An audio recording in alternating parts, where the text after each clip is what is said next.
सीरत अल-नबी। इनवान हजर इसुद कौन रखेगा? आखिरो सब बैत अल्लाह में जमा हुए। उन लोगों में अब्वामिया बन मगरा था, उसका नाम हजीफा था। करेश के पूरे पीले में ये सबसे ज्यादा इम्र वाला था। ये अल-मोमिनीन सैयदा सलमा का बाप था। करेश के इंतहाई शरीफ लोगों में से था। मुसाफिरों को सफर सामान और खाना वगैरह देने के सिलसिले में बहुत मशहूर था। जब कभी सफ़र करता तो अपने साथियों के खाने पीने का सामान खुद करता था। उस वक्त उस शदीद झगड़े को ख़त्म करने के लिए आस ने एक हिल पेश किया। उसने सबसे कहा, अक़रेश के लोगों, अपना झगड़ा ख़त्म करने के लिए तुम यूँ करो का हरम के सिफाना में दरवाजे से जो शख्स सबसे पहले दाखिल हो, उससे फैसला करा लो। वो तुम्हारे दरमियान जो फैसला करे, वो सब उसको मान लें। ये तजवीज़ सब ने मान ली। आज उस दरवाज़े को बाब अल-सलाम कहा जाता है। ये दरवाज़ा रुकन यमानी और रुकन इसोद के दरमियानी हिस्से के सामने है।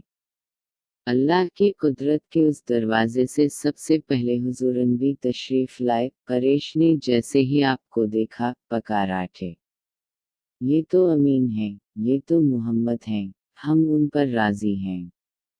और उनके ऐसा कहने की वजह ये थी कि करेश अपने आपस के झगड़ों के फैसले आप ही से कराया करते थे।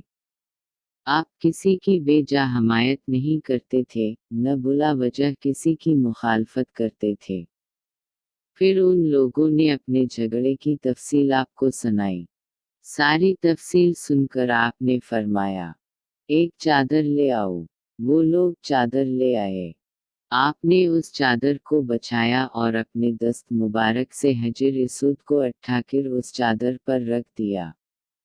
उसके बाद आपने इरशाद फरमाया, हर कबीले के लोग उस चादर का एक एक कनाड़ा पकड़ लें, फिर सब मिलकर उसको उठाएं। उन्होंने ऐसा ही किया। चादर को उठाए हुए वो उस मकाम तक आ गए जहां हजर इसुद को रखना था। उसके बाद नबी अकरम ने हजर इसुद को उठाकर उसकी जगह रखना चाहा, लेकिन ऐन इसी वक्त एक नजदी शख्स आगे बढ़ा और तेज आवाज में बोला, बड़े ताज्जुब की बात है कि आप लोगों ने एक कम उम्र नौजवान को अपना रहनुमा बना लिया है, उसकी इज्जत अफजाई में लग गए हो। याद रखो, ये शख्स सबको गिरोहों में तकसीम कर देगा, तुम लोगों को पारा पारा कर देगा। करीब था कि लोगों में उसकी बातों से एक बार फिर झगड़ा हव जाए, लेकिन फिर खुद ही उन्होंने महसूस कर लिया कि हुजूर सल्लल्लाहु अलैहि वसल्लम ने जो फैसला किया है, वो लड़ाने वाला नहीं, लड़ाई ख़त्म करने वाला है। चनाचा हजर इसुद को नबी करीम सल्लल्लाहु अलैहि वसल्लम ने अपने मुबारक हाथों से उसकी जगह पर रख दिया। मौरख़ ने लिखा है, ये नजदी शख्स दरअसल इब्लीस था जो उस मौके पर इंसानी शक्ल में आया था।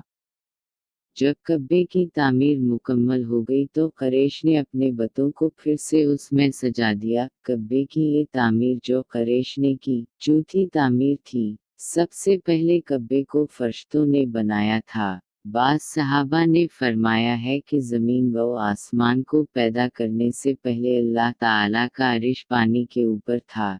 जब अरिश को पानी पर होने की वजह से हरकत हुई तो उस पर ये कलमा लिखा गया, ला इलाहा इल्ला अल्लाह मुहम्मद रसूल अल्लाह। अल्लाह ताला के सिवा कोई माबूद नहीं, मुहम्मद अल्लाह ताला के रसूल हैं। उस कलमे के लिखे जाने के बाद अरिश साकन हो गया। फिर जब अल्लाह ताला ने आसमानों और ज़मीन को पैदा करने का इरादा फरमाया तो उसने पानी पर हवा को भेजा, उससे पानी में मौजें उठने लगे और बखारात उठने लगे। अल्लाह ताला ने उन बखारात यानी भाप से आसमान को पैदा फरमाया। फिर अल्लाह ताला ने कब्बा की जगह से पानी को हटा दिया, जगह खुश्क हो गई। चनाचा यही बैत अल्लाह की जगह सारी ज़मीन की असल है और उसका मरकज़ है। यही खुश्की बढ़ते बढ़ते सात बराज़म बन गई।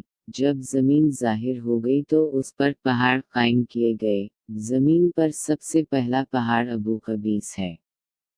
फिर अल्लाह ताली ने फरिश्तों को हुक्म फरमाया, زمین پر میرے نام کا ایک گھر بناؤ تاکہ آدم کی اولاد اس گھر کے ذریعے میری پناہ مانگے، انسان اس گھر کا طواف کریں جس طرح تم نے میرے عرش کے گرد طواف کیا ہے، تاکہ میں ان سے راضی ہو جاؤں۔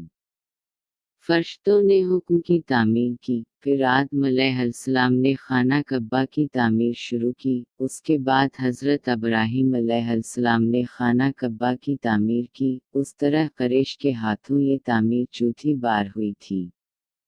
حضور اکرم صلی اللہ علیہ وسلم کی عمر مبارک 40 سال کے قریب ہوئی تو وحی کے آثار شروع ہو گئے، اس سلسلے میں سب سے پہلے آپ کو سچے خواب دکھائی دینے لگے۔ آپ جو خواب دیکھتے وہ حقیقت بن کر سامنے آ جاتا۔ اللہ تعالیٰ نے سچے خوابوں کا سلسلہ اس لیے شروع کیا کہ اچانک فرشتے کی آمد سے کہیں آپ خوفزدہ نہ ہو جائیں۔ ان دنوں ایک بار آپ نے سیدہ خدیجہ رضی اللہ عنہا سے فرمایا، جب میں تنہائی مائیں جا کر بیٹھتا ہوں تو مجھے آواز سنائی دیتی ہے، کوئی کہتا ہے اے محمد، اے محمد۔ ایک بار آپ نے فرمایا، مجھے ایک نور نظر آتا ہے، یہ نور جاگنے کی حالت میں نظر آتا ہے، مجھے ڈر ہے اس کے نتیجے میں کوئی بات نہ پیش آ جائے۔ ایک بار آپ نے یہ بھی فرمایا، اللہ کی قسم، مجھے جتنی نفرت ان بتوں سے ہے اتنی کسی اور چیز سے نہیں۔ وحی کے لیے آپ کو ذہنی طور پر تیار کرنے کے لیے اللہ تعالیٰ نے فرشتے اسرافیل کو آپ کا ہمدم بنا دیا تھا۔ آپ ان کی موجودگی کو محسوس تو کرتے تھے، مگر انہیں دیکھ نہیں سکتے تھے۔ اس طرح آپ کو نبوت کی خوشخبریاں دی جاتی رہیں، آپ کو وحی کے لیے تیار کیا جاتا رہا۔ اللہ تعالیٰ نے آپ کے دل میں تنہائی کا شوق پیدا فرما دیا تھا، چنانچہ آپ کو تنہائی عزیز ہو گئی۔ آپ غار حرا میں چلے جاتے اور وہاں وقت گزارتے۔ اس پہاڑ سے آپ کو ایک بار آواز بھی سنائی دی تھی، میری طرف تشریف لائیے، اے اللہ کے رسول۔ اس غار میں آپ مسلسل کئی راتیں گزارتے، اللہ کی عبادت کرتے۔ کبھی آپ 3 راتوں تک وہاں ٹھہرے رہتے، کبھی 7 راتوں تک، کبھی پورا مہینہ وہاں گزار دیتے۔ آپ جو کھانا ساتھ لے جاتے تھے، جب ختم ہو جاتا تو گھر تشریف لے جاتے، یہ کھانا عام طور پر زیتون کا تیل اور خشک روٹی ہوتا تھا، کبھی کھانے میں گوشت بھی ہوتا تھا۔ غار حرا میں قیام کے دوران کچھ لوگ وہاں سے گزرتے اور ان میں کچھ مسکین لوگ ہوتے تو آپ انہیں کھانا کھلاتے۔ غار حرا میں آپ عبادت کس طرح کرتے تھے، روایات میں اس کی وضاحت نہیں ملتی۔ علماء کرام نے اپنا خیال ضرور ظاہر کیا ہے۔ ان میں سے ایک خیال یہ ہے کہ آپ کائنات کی حقیقت پر غور و فکر کرتے تھے اور یہ غور و فکر لوگوں سے الگ رہ کر ہی ہو سکتا تھا۔ پھر آخر کار وہ رات آ گئی جب اللہ تعالیٰ نے آپ کو نبوت اور رسالت عطا فرما دی۔ آپ کی نبوت کے ذریعہ اپنے بندوں پر عظیم احسان فرمایا۔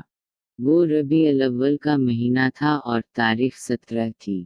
بعض علماء نے یہ لکھا ہے کہ وہ رمضان کا مہینہ تھا، کیونکہ قرآن رمضان میں نازل ہونا شروع ہوا تھا۔